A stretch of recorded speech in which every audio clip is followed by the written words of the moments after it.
کل آپ لوگوں کی کلاس تھی داستان کسے کہتے ہیں، اس حوالے سے میں نے بہت بنیادی چیزیں آپ لوگوں کو بتائی تھی۔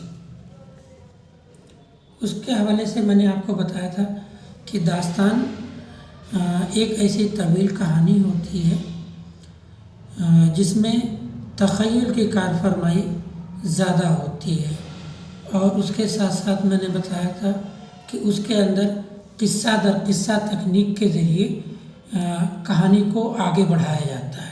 میں نے کل ایک بات اور بتائی تھی آپ لوگوں کو کہ داستان کے بارے میں یہ بات تو کہی جاتی ہے کہ داستان ایک طویل کہانی ہوتی ہے، لیکن ہر داستان طویل ہو ایسا ضروری نہیں ہے۔ لیکن داستان کے جو دوسرے لوازمات ہیں جس میں فوق فطری کردار ہیں، فوق فطری عناصر ہیں، قصہ در قصہ کی تکنیک ہے، یہ ساری چیزیں ایسی ہیں جو تقریباً سبھی داستانوں میں پائی جاتی ہے۔ بلکہ گیان چند جین کا کہنا یہ ہے کہ فوق فطری کردار سبھی داستانوں میں ہوں یہ ضروری نہیں ہے۔ ایک طرف تو یہ بات کہتے ہیں، دوسری طرف یہ کہتے ہیں کہ لیکن کوئی ایسی داستان مجھے ابھی تک نہیں ملی جس میں فوق فطری کردار نہ ہو۔ یعنی مطلب یہ ہوا کہ فوق فطری کردار جو ہے وہ داستان کا ایک لازمی عنصر ہے۔ اب یہاں پر میں نے بات رکھی تھی طوالت کی، اور طوالت کے بارے میں نے آپ لوگوں کو یہ بتایا تھا کہ ہر داستان طویل ہو یہ ضروری نہیں ہے۔ جیسے کہ رانی کیتکی کی کہانی، رانی کیتکی کی کہانی بہت ہی مختصر سی داستان ہے، لیکن وہ ایک داستان ہے انشاءاللہ خواہ انشاء کی لکھی ہوئی، اور اس کی اپنی ایک خصوصیت ہے۔ سب سے اہم خصوصیت یہ کہ اس کے اندر جتنے بھی الفاظ ہیں وہ دیسی الفاظ ہیں، عربی اور فارسی الفاظ سے انہوں نے جان بوجھ کر کے اعتراض کیا تھا اس داستان کے اندر۔ بہرحال اب میں یہاں آج کی اس درس میں آپ لوگوں کو یہ بتاؤں گا کہ داستان کو طویل اور لمبی کرنے کے لیے کیا کیا تکنیک استعمال کرتا تھا۔ میں نے آپ لوگوں کو بتایا کہ داستان ایک ایسی صنف ہے جس کا بنیادی مقصد ہی سننا اور سنانا ہوتا تھا۔ جو بھی داستانیں لکھی گئیں، خواہ وہ فسانہ عجائب ہو، باغ و بہار ہو، داستان امیر حمزہ ہو، بوستان خیال ہو، سبھی داستانیں لکھی جانے سے پہلے وہ سنائی گئی کسی نہ کسی شکل میں۔ بلکہ بہت ساری داستانیں ایسی ہیں جو ایک طرف داستان کو بولتا جاتا تھا، اور دوسری طرف جو لوگ لکھنے والے ہوتے تھے وہ اس کو لکھتے رہا کرتے تھے۔ جیسے کہ فسانہ عجائب کے بارے میں ہے، بوستان خیال کے بارے میں ہے، اور داستان امیر حمزہ کے جو داستان گو ہوا کرتے تھے ان کے بارے میں بھی یہ روایت ملتی ہے کہ وہ داستان لکھایا کرتے تھے اور سامنے جو بیٹھے ہوتے تھے وہ لکھتے رہا کرتے تھے۔ تو داستان عام طور پر اس کا کوئی مربوط پلاٹ نہیں ہوتا تھا کہ ایک جیسے ناول کا ایک مربوط پلاٹ ہوتا ہے، افسانے کا ایک مربوط پلاٹ ہوتا ہے، اور اس پلاٹ کے تحت داستان ایک خاص طریقے سے آگے بڑھتی ہے۔ داستان کو عام طور پر کہانی شروع کر دیتا تھا، بنیادی چیزیں اس کے سامنے ہوتی تھی کہ داستان کو کہاں ختم کرنا ہے اور کہاں شروع کرنا ہے۔ اب اس کے بعد پھر داستان دھیرے دھیرے آگے بڑھنی شروع ہوتی تھی، اور آگے بڑھتے داستان چلی جاتی تھی۔ بیچ میں ضمنی قصے آتے تھے اور بہت ساری ایسی چھوٹی چھوٹی کہانیاں اس میں شامل ہو جاتی تھیں، جس کی وجہ سے وہ داستان طویل ہو جایا کرتی تھی۔ تو داستان کے اندر داستان کو جو ہے ابتدا جب کرتا تھا اس کے سامنے یہ ہوتا تھا کہ بنیادی کہانی اس کے سامنے ہوتی تھی، اور اسی کہانی کو لے کر کے وہ آگے بڑھتا تھا۔ تو اسی وجہ سے جب اس کے اندر قصہ در قصہ کہانی ہوتی تھی تو اس کی وجہ سے داستان جو ہے اس کا پلاٹ ایک پیچیدہ شکل اختیار کر لیتا تھا۔ اسی وجہ سے دیکھیے پروفیسر ابن کنول صاحب کا کہنا یہ ہے کہ داستان کے پلاٹ کی پیچیدگی اس کا حسن ہے، یہ اس کا عیب نہیں ہے۔ آپ پلاٹ کے اندر یہ سوچیں کہ یہ بھائی یہ تو بہت ہی پیچیدہ شکل اختیار کرتا جا رہا ہے، تو یہ اس کا عیب نہیں ہے بلکہ یہ اس کا حسن ہے۔ بلکہ آپ دیکھیے پروفیسر کلیم الدین احمد کے بارے میں کہ وہ تو داستان کو کہانی کی ایک بھاری بھرکم اور پیچیدہ شکل قرار دیتے ہیں، یعنی وہ اس کو مانتے ہی ہیں کہ داستان وہ کہانی ہوتی ہے جو پیچیدگی رکھتی ہے اپنے اندر۔ کہانیاں اس طریقے سے آپس میں ایک دوسرے سے گڈمڈ ہو جاتی ہیں کہ اصل کہانی اور اس کے جو ضمنی کردار یا ضمنی کہانیاں ہوتی ہیں ان دونوں کے درمیان فرق کرنا مشکل ہو جاتا ہے، لیکن اس کے باوجود بھی کہانی ایک اچھا داستان گو جو ہوتا تھا وہ کہانی کو ایک خاص طریقے سے اور ایک خاص لے کے ساتھ وہ دھیرے دھیرے آگے بڑھاتا تھا اور اس طرح سے کہانی آگے بڑھتی چلی جاتی تھی۔ سب سے پہلے یہ کہ داستان گو کیا کرتا ہے کہ کہانی کو آگے بڑھانے کے لیے وہ کیا کرتا ہے، قصہ در قصہ تکنیک کو اختیار کرتا ہے۔ قصہ در قصہ تکنیک کا مطلب یہ ہوتا ہے کہ ایک قصہ جہاں ختم ہوتا ہے وہیں سے ایک دوسرا قصہ شروع ہو جاتا ہے۔ دوسرا قصہ ختم ہونے سے پہلے ہی ایک کوئی ایسا سوسا داستان کو چھوڑ دے گا جس سے کہ قصہ ایک نئے قصے کے لیے راستہ ہموار ہو جائے گی۔ جیسے کہ پنچ تنتر کی کہانیاں ہیں۔ پنچ تنتر کی کہانیوں کے بارے میں آپ جانتے ہیں کہ جب ایک کہانی ختم ہوتی ہے تو اس سے پہلے کہانی کو کہتا ہے کہ دیکھیے اگر آپ ایسا کریں گے تو آپ کے ساتھ ایسا ہوگا، آپ ایسا کریں گے تو آپ کے ساتھ ایسا ہو جائے گا۔ تو اس طرح سے جب کہانی سامنے والا پوچھتا ہے آخر کیا ہو جائے گا تو کہتا ہے دیکھیے کسی جنگل میں ایک شیر رہتا تھا یا کوئی ایک ہاتھی رہتا تھا، اس کے بعد پوری وہ کہانی ایک ترتیب سے شروع ہو جاتی ہے۔ ایک دوسرا طریقہ اختیار کرتے ہیں بہت سارے داستان کو، اور وہ طریقہ داستان امیر حمزہ میں دیکھنے کو ملتا ہے۔ وہ طریقہ کیا ہے کہ میں نے بتایا آپ کو داستان امیر حمزہ میں جو طلسم و شبہ کا جو پورا حصہ ہے وہ طلسم پر مبنی ہے۔ اس میں بہت سارے طلسم ہوتے ہیں۔ ایک طلسم جب ٹوٹتا ہے تو اس کے بعد پھر دوسرا طلسم وجود میں آتا ہے۔ دوسرا طلسم کو جب امر عیار اور امیر حمزہ اور ان کے جو کردار ہیں، جو ان کے حواری مواری ہیں، یہ لوگ جب فتح کر لیتے ہیں تو پھر ایک دوسرا طلسم سامنے آ جاتا ہے، اس کو فتح کرتے ہیں۔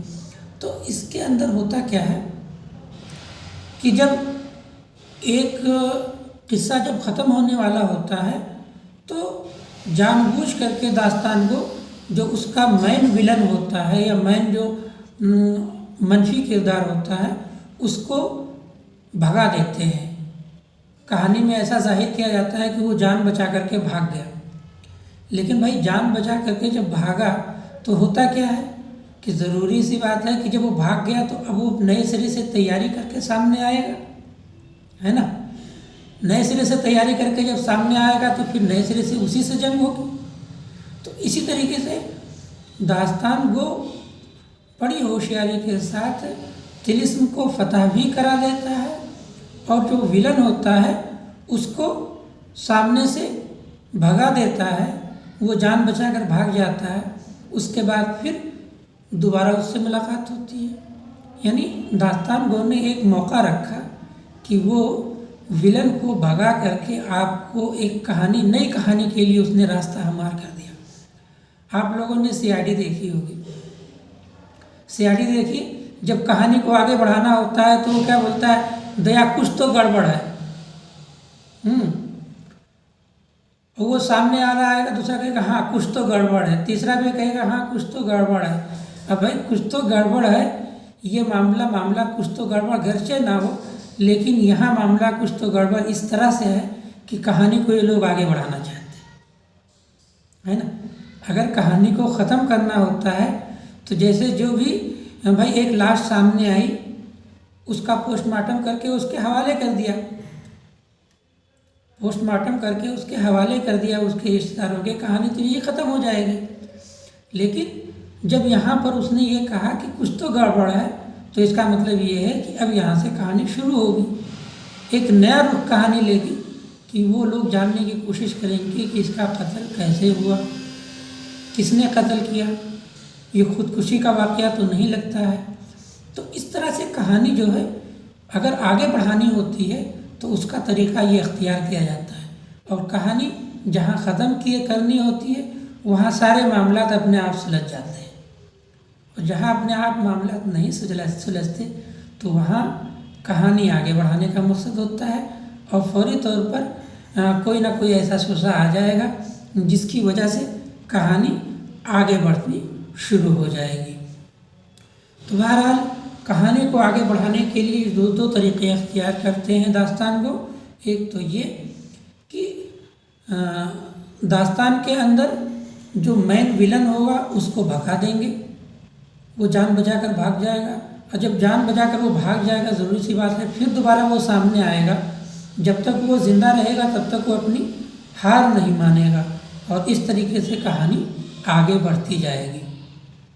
دوسرا طریقہ یہ ہے قصہ در قصہ تکنیک والا واقعہ، کہ ایک کہانی ختم ہوتی ہے اس سے پہلے کہانی کہنے والا کہتا ہے یا اس کے کوئی ایک کردار کہتا ہے اگر ایسا آپ کرو گے تو بھیا ایسا ہوگا جیسا فلانے کے ساتھ ہوا تھا۔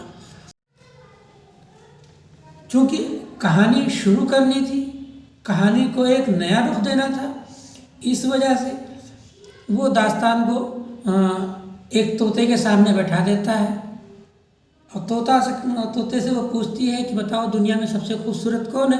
طوطا کہتا ہے کہ مجھ سے سچ مت بلواؤ، لیکن وہ اس کو چونکہ کہانی آگے بڑھانی تھی اس لیے وہ زبردستی کرتی ہے کہ بھائی نہیں، مجھے آپ کہانی سنا کر کے رہیے، میں کہانی سنے بغیر نہیں مانوں گی۔ تو بہرحال اب جب نہیں مانیں گے تو ضروری سی بات ہے وہ کہتی ہے کہ نہیں، تم سے زیادہ خوبصورت تو انجمن آرا ہے، ایک عورت ہے جس کا نام انجمن آرا ہے۔ بہرحال تو کہانی دیکھیے شروع کرنا تھا تو کس کو لے کر آئے؟ ایک طوطے کو لے کر کے آتا ہے کہانی کا، اور طوطے سے بات کراتا ہے۔ طوطے کا بات کرنا کہ یہ فوق فطری کردار میں سے نہیں آتا ہے، کیوں؟ اس لیے کہ طوطے سے ہم بات کرتے ہوئے دیکھتے ہیں، لیکن طوطا بالکل انسانوں کی طرح سے اس طرح سے بات کرے جیسے انسان بات کرتے ہیں، یا طوطا انسانوں کے سوالوں کا بالکل جواب دے، یا ایسا ہوتا نہیں ہے۔ عام طور پر طوطا وہی بولتا ہے جو طوطے کو سکھایا جاتا ہے۔ بہرحال اب دیکھیے کہانی کیسے آگے بڑھتی ہے۔ یہاں سے آپ کو میں یہ بتا رہا ہوں کہ کہانی کو آگے بڑھانا ہوتا ہے تو کیا ہوتا ہے، کہانی آگے بڑھتی ہے۔ اب آگے بڑھنے کے بعد دیکھیے تو وزیر کے ساتھ ہے، وزیر بھی غائب ہو جاتا ہے اور طوطا بھی غائب ہو جاتا ہے، اور جان عالم ایک طلسم میں گرفتار ہو جاتا ہے نا۔ اب طلسم میں گرفتار ہونا مطلب یہ ہے کہ اب ایک پوری کہانی تیار ہو گئی، کہانی کا پورا ایک پلاٹ تیار ہو گیا، اب اس طلسم سے کیسے نکلا جائے، کیا ہو، کیسے ہو، بہرحال ایک پوری کہانی شروع ہو گئی۔ اچھا، اس طلسم سے نکلنے کے بعد اب دیکھیں بار بار وزیر جو ہوتا ہے اس کے اندر لالچ آ جاتی ہے، اور وہ جان عالم کو بندر بنا کر کے اور خود شہزادہ بن کر کے بھاگ لیتا ہے۔ جان عالم جو شہزادہ ہے وہ بندر کی شکل میں ادھر ادھر پھرتا رہتا ہے۔ پوری ایک کہانی ایک نئی شکل کہانی کی آ جاتی ہے سامنے۔ تو جو یہ کردار ہوتے ہیں فوق فطری کردار ہوتے ہیں، ان کا دو بنیادی کام ہوتا ہے۔ ایک تو یہ کہ یہ کہانی کو آگے بڑھاتے ہیں یا کہانی کو نیا موڑ دیتے ہیں، اور کہانی اس کے ذریعے ایک طویل شکل اختیار کر جاتی ہے۔ دوسری یہ کہ حیرت و استعجاب کی کیفیت پیدا کرتے ہیں۔